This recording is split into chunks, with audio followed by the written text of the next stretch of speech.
El protagonista de este espacio ha sido referente vital en la política ecuatoriana desde 1938, que integró las comisiones de reestructuración jurídica que armó la dictadura, entonces ocupada por un triunvirato, para propiciar el retorno constitucional. Fue candidato a la vicepresidencia de la República en 1979, la ganó. Sucedió al presidente Roldós tras su muerte en 1981 y concluyó su presidencia en 1984, pero se reactivó durante el gobierno de Correa y se mantiene como faro, especialmente en las tormentas que se suceden reiteradamente en la vida política del Ecuador, para orientar con su opinión o liderar con su posición. ¿Por qué todavía rompiendo fuegos, Osvaldo Hurtado Larrea, expresidente de la República a los 75 años? Bienvenido. Pero es que un expresidente de la República tiene obligaciones con su patria, tiene obligaciones con su pueblo, y esas obligaciones no pueden terminar porque uno ha pasado de los 60, de los 50 o de los 70 años de edad. Según El Economista, el Ecuador comienza el año 2007, cuando él inaugura su presidencia. Bueno, en mi gobierno se hicieron dos grandes centrales hidroeléctricas, la central hidroeléctrica de Paute y la de Agoyán. ¿Con petróleo de cuánto? Y no con petróleo de $100, con petróleo de alrededor de $30. Se hizo la presa Daule Peripa, que luego dio origen a otra central eléctrica. Se hicieron carreteras muy importantes en el Ecuador, porque el Ecuador comienza a tener carreteras asfaltadas en los años 70 y en los años 80. Antes eran carreteras de tierra y eran carreteras de piedra. Entonces es pues más que una falsedad, una tontería decir que el Ecuador comienza a desarrollarse, a progresar, a tener caminos, a tener puertos, cuando aparece este joven economista que nunca había hecho nada por el Ecuador. ¿Por qué entonces? Que guardó silencio en el feriado bancario, que no abrió el pico cuando Aspiazu se enfrentaba conmigo y yo lo denunciaba porque estaba provocando la ruina del sistema financiero. ¿Dónde estaba el economista Correa? Ahí, becado seguramente en Bélgica, becado en los Estados Unidos, becado en el Ecuador, ¿no?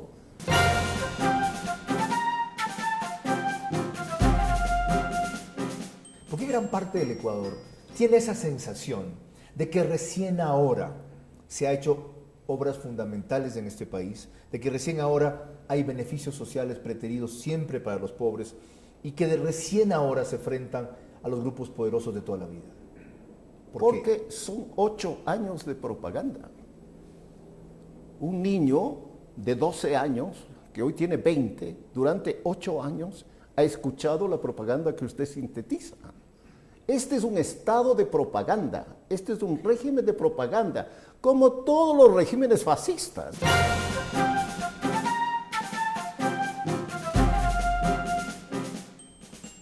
¿Qué son los regímenes fascistas? Un caudillo, no un presidente de la República, no un primer ministro, un partido único, no varios partidos.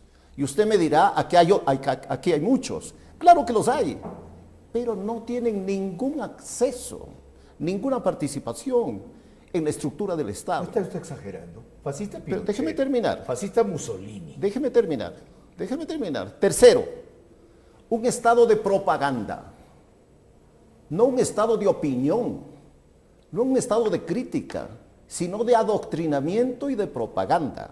Cuarto, eliminación de la libertad de expresión. Quinto, hordas o sistemas judiciales o fiscales persiguiendo, encarcelando, difamando a toda la oposición. Eso es el fascismo. Estoy describiendo a los gobiernos de Hitler y de Mussolini, pero estoy describiendo también al gobierno ecuatoriano. El fascismo es desapariciones, doctor Hurtado. Aquí no ha habido desapariciones. El fascismo es asesinato político. Aquí no ha habido asesinato político. Tanta libertad de expresión hay que los medios de comunicación siguen expresando sus críticas todos los días, etc. Bueno, cada país tiene su peculiaridad y los fenómenos no son idénticos.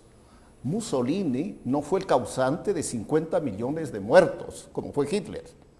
fueron cosas distintas. Aquí es verdad lo que usted dice.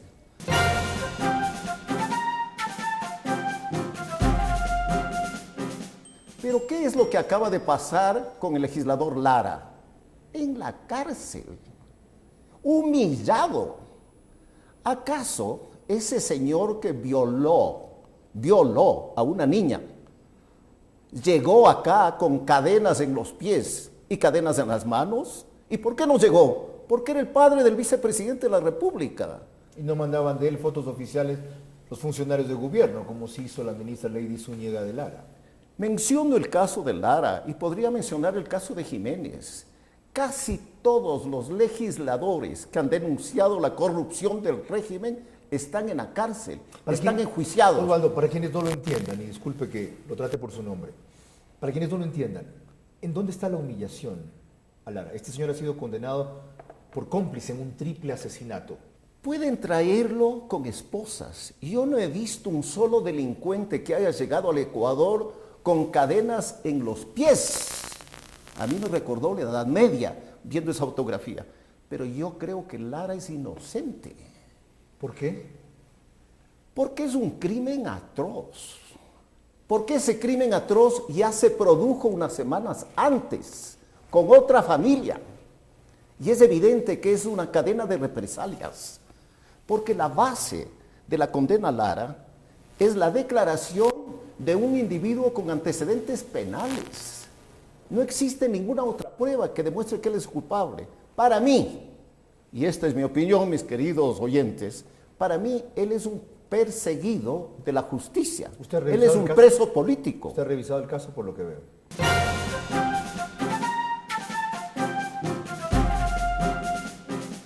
¿Por qué dice usted que el pueblo votó por la ruptura del orden constitucional al aprobar en 80% la Constitución del 2008?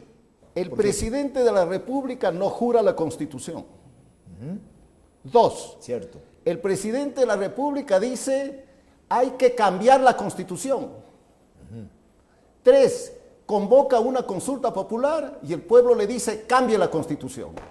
Todo eso era ilegal, todo eso era inconstitucional, todo eso era violatorio del Estado de Derecho. Correa está donde está y nosotros sufrimos lo que sufrimos con el voto de los ciudadanos. Pero así es como los pueblos aprenden. Hoy está más del Ecuador, más de la mitad del Ecuador en contra del gobierno. Pero los pueblos se equivocan. Se equivocó el pueblo italiano, que era un pueblo ilustrado. Se equivocó el pueblo alemán, que era un pueblo ilustrado.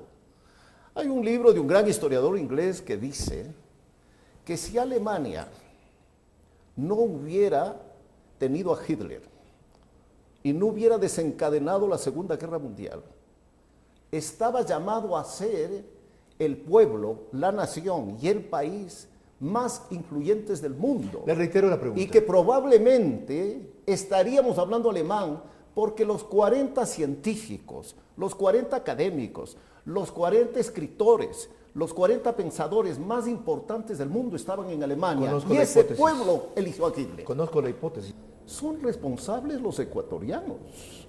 Los medios de comunicación hoy tan criticados que a los políticos nos pusieron en el mismo saco, que todos éramos unos corruptos y unos incapaces. Cierto es. Y eso era absolutamente falso.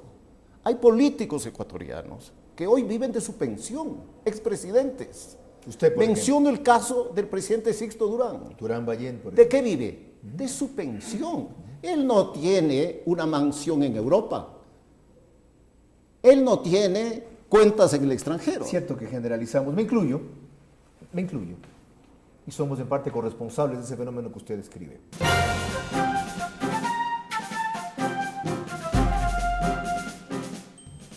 Este régimen oprobioso. Es muy pronto para decir que hay otra historia. ¿Usted piensa en las elecciones? Fue derrotado en las elecciones de febrero. No fue derrotado, Correa no fue candidato.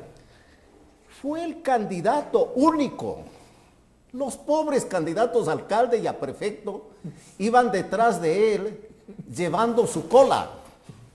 Él estaba en primer lugar. Él decía que voten por él, que si no elegían a sus ahijados, iba a terminar la revolución ciudadana. El derrotado fue él. Y hoy, ¿por qué cree que tiene miedo de ir a una consulta popular? Porque va a volver a ser derrotado. Porque sabe que va a perder, pero va a perder aparatosamente.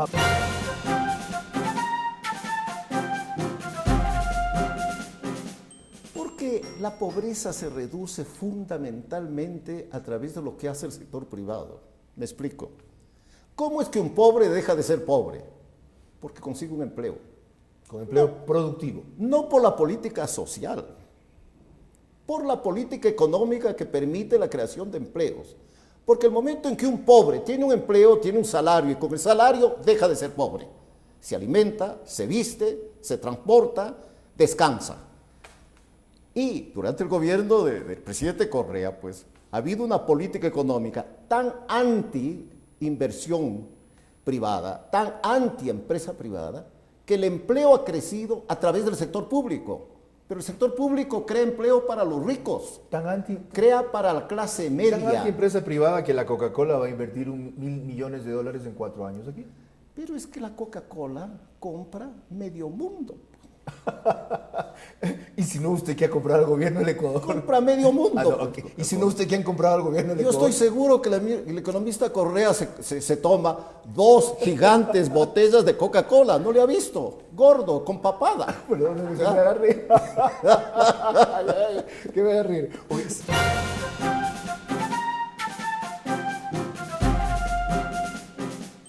Hoy me alegro, festejo, que el pueblo ecuatoriano salga a las calles a defender la democracia y la libertad. ¿Lo cual significa qué? Y que el movimiento sindical, que siempre luchaba o por salarios, ¿no?, o por sus derechos laborales, hoy vaya a las calles a defender la democracia y la libertad. Contra la reelección indefinida. Y que al movimiento sindical se le sumen ciudadanos anónimos que quieren reivindicar la calle. Porque cuando no hay libertad de expresión, cuando hay un enjuiciamiento a todos los opositores, ¿qué le queda al pueblo? La calle. Entonces, y Correa sabe eso. Por eso se atrinchera como no se atrincheraron las dictaduras militares. En el cuartel de Lichimbía, ¿dónde se va? Y por eso quiere irse a un cuartel, a trabajar en un cuartel. Y este señor se atreve a decir que la Constitución del año 98 fue hecha en un cuartel. Bueno. Déjeme terminar. ¿Por qué? Porque el Congreso Nacional se negó a prestarnos la sala del Senado, del antiguo Senado, para que sesionáramos ahí.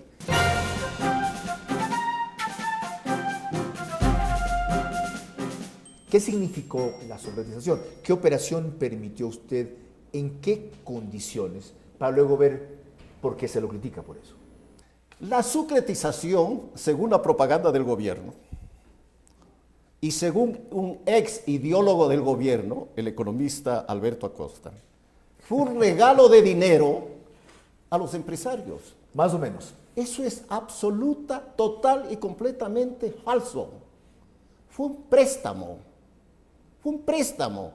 con tasa de interés de mercado, con una comisión especial adicional para protegerle al Banco Central contra futuras devaluaciones.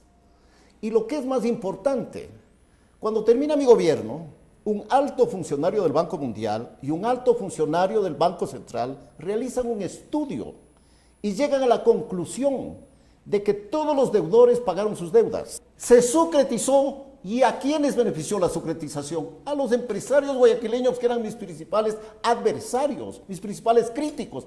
Pero yo no iba a reaccionar como Correa reacciona hoy. Me vengo de estos enemigos políticos míos. No, yo pensaba en el país. Un presidente es para estar sobre las pasiones, sobre los intereses, sobre los odios. Es para servir a su pueblo. Cuando yo termino mi gobierno, la economía crecía al 4.5%. La inflación caía vertiginosamente, se estabilizó la tasa de cambio y le prestaban de nuevo dinero al Ecuador.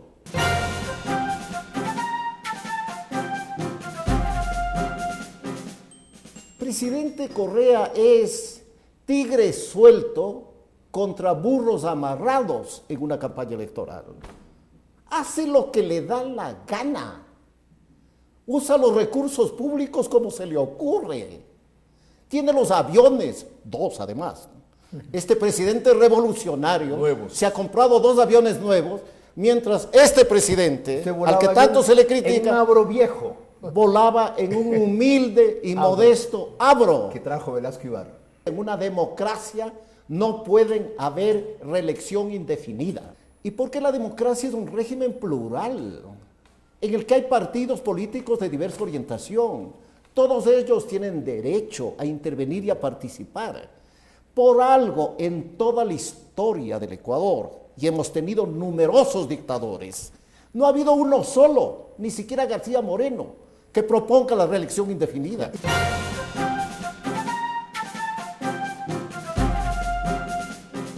Pero la Corte Constitucional es una secretaría del presidente de la República. El presidente dice en una sabatina: resuelva la Corte Constitucional tal cosa, y resuelve. Resuelva la justicia tal cosa y resuelva. Resuelve el Tribunal Electoral tal cosa y resuelve. No existe Corte Constitucional. Ahí existen unos señores y unas señoras que escuchan a sabatina el día sábado para ver qué instrucciones reciben del presidente de la República y luego ejecutarlas. Los jueces. Ajá, eso es peor todavía. Mire, de la misma manera que en la historia del Ecuador no hemos tenido una constitución peor escrita, asimismo, en la historia del Ecuador no hemos tenido una peor Corte Suprema que la que tenemos hoy, y un peor Tribunal Constitucional como el que tenemos hoy, y un peor Tribunal Electoral como el que tenemos hoy, entre otras razones. ¿Cómo es?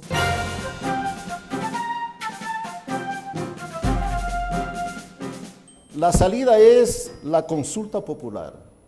El pueblo no puede ser 12 millones de ecuatorianos, 8 millones de ecuatorianos. No pueden ser reemplazados por 100 asambleístas del partido de gobierno, que además ya no representan a la mayoría de ecuatorianos. Esa es la clave. Luego de la derrota de febrero. Esa es la clave. Sería absolutamente ilegítima Eso. una decisión de la Asamblea Nacional aprobando la reelección indefinida. Eso es lo que nadie ha dicho.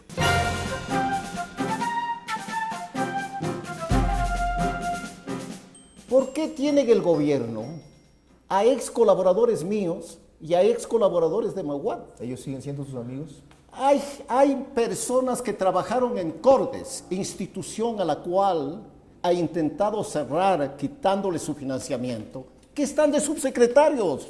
La jefe, la presidenta del partido de gobierno fue ministro de Gutiérrez. Doris Solís. Claro, Cierto. ministra de Gutiérrez. Bueno.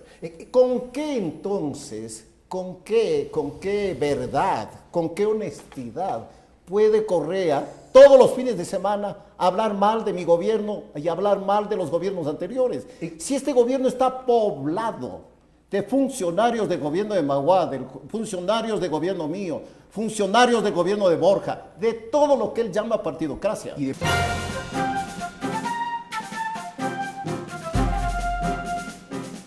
¿Qué sucedió en Italia y qué sucedió en Alemania y qué sucedió en Chile?